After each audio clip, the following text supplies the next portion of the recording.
కొత్త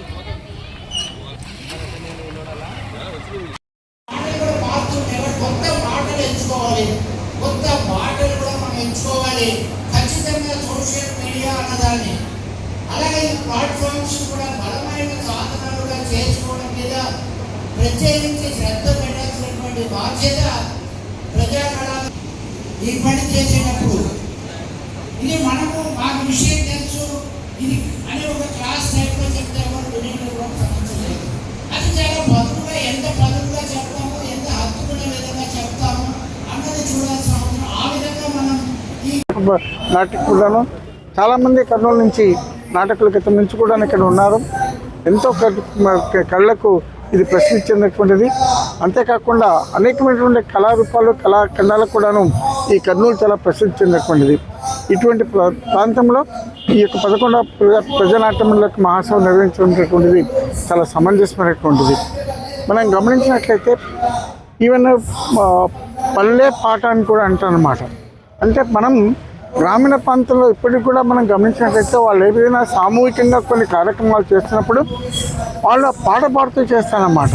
అంటే కొంతమంది ఏదైనా ఒక వస్తువు మోసేటప్పుడు కానివ్వండి, మరి ముఖ్యంగా ఈ ఊరి నాట్లు వేసేటప్పుడు కానివ్వండి, పాటలు పాడుకుంటూ వాళ్ళు పనిచేస్తూ పోతుంటారు. ఆ పాటలు పాడుకుంటూ పనిచేస్తూ పోవడానికి ఉద్దేశం ఏంటంటే కళలు వాళ్ళ జీవితంలో అంతర్భాగంగా ఉన్నటువంటి విషయాలన్నమాట. ఈ కళలు అనేటటువంటివి సజీవంగా ఉంటున్నాయి. కళలు వ్యక్తికి ఒక రకమైన ఉత్తేజాన్ని కలిగేటువంటివి. కళలు కళ కోసం కాదు, కళలు ప్రజల కోసం అనేటువంటి చాలా సమంజసమైనటువంటిది. అంతేకాకుండా ఈ రోజుల్లో జరిగేటటువంటి సామూహికంగా మన సమాజంలో అనేకమైన విషయాలను కళారూపంలో బయటపెడుతున్నటువంటి పరిస్థితుల్లో ఈ ప్రజలను ఎంతో ఆకట్టుకుంటూ వారికి సులభమైనటువంటి రీతిలో సమస్యలపైన అవగాహన కలిగించేటువంటి అద్భుతమైనటువంటి శక్తి ఈ కళాఖండాలకు ఉందన్నమాట. అంతేకాకుండా ప్రజానాట్య మండలి ఆవిర్భవించినప్పటి నుంచి నేటి వరకు కూడాను అనేక రకమైనటువంటి ప్రజా సమస్యలపైన పోరాటం, ప్రజా సమస్యలతో ప్రజలకు చైతన్యం చేస్తూ ప్రభుత్వాలపైన వాళ్ళ హక్కులు తెచ్చుకోవడానికి ఈ యొక్క మంచి సాధనంగా కూడా ఉపయోగపడుతుంది. మరి ముఖ్యంగా ప్రజానాట్య మండలి మనం చూసినట్లయితే ఇప్పుడు రవి గారు చెప్పారు 1976 జరిగినటువంటి ఎమర్జెన్సీ పీరియడ్లో ఏ విధంగా ప్రజలను ఉత్తేజపరిచినటువంటిది మనం కూడా గతంలో చూసాం. ఏ విధంగా ఆంధ్రప్రదేశ్లో చాలా ఉద్యమం ఒక పెద్ద ఉద్యమంలాగా ఉన్నటువంటి, అదేవిధంగా మనం సమైక్యాంధ్ర ఉద్యమంలో కూడా చూసాము ఈ కళాఖండాలు ఎంతగా ఉపయోగపడినటువంటిది. కాబట్టి ఈ యొక్క కళలను రక్షించుకోవాల్సిన బాధ్యత ఉంది. కళలను అభివృద్ధి పరచుకోవాలి. ఈ ప్రజా జీవితంలో మమేకమైనటువంటివి ఇటువంటి నాట్యమండలి వారు కర్నూలులో ఇటువంటి ఈ మహాసభ నిర్వహించడం అనేటువంటిది చాలా ఆనందకరమైనటువంటిది. ఈ మహాసభలు నిర్విఘ్నంగా ఒక మంచి ఫలితాలు ఇచ్చేటువంటి దానిగా కొత్త రూపాలకు తెచ్చిన విధంగా తోడ్పడతారని చెప్పేసి ఆశిస్తున్నాం. కల్లూరు దగ్గర ఉండే డైమండ్ ఫంక్షన్ హాల్లో రాష్ట్ర మహాసభలు ప్రజానాట్య మండలివి జరగడము, ఇక్కడికి రావడం నా అదృష్టంగా భావిస్తున్నాను.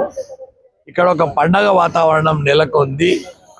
నిజంగా సమాజాన్ని చైతన్యపరిచి సమాజంలో ఉండే రుగ్మతలకు ఒక చికిత్స చేయాలనుకొని ముందుకొచ్చే మహనీయులంతా మహానుభావులంతా ఒక చోట చేరడము, అది ఎంత పాజిటివ్ ఎనర్జీ కలుగుతుంది అంటే ఆ పాజిటివ్ వైబ్రేషన్స్ నిజంగా మనం జంతర్ మంతర్ దగ్గర ఉన్నామా, కర్నూలు ఉన్నామా అనే భావన ఈరోజు కలిగింది.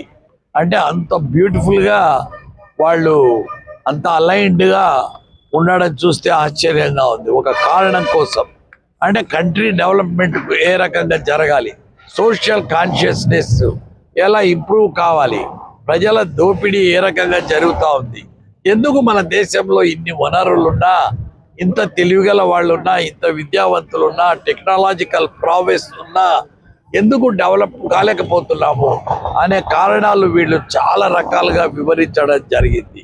ఎక్కడ లోపం ఉంది, దాన్ని ఎలా సరిదిద్దుకోవాలి. యూత్ అన్ఎంప్లాయ్మెంట్ భయంకరంగా ఉంది. అందువల్లనే వాళ్ళ అసంతృప్తి అనేది మొన్న కాక్రోచ్ జనతా పార్టీ రూపంలో జంతర్ మంతర్ దగ్గర చూపించారు.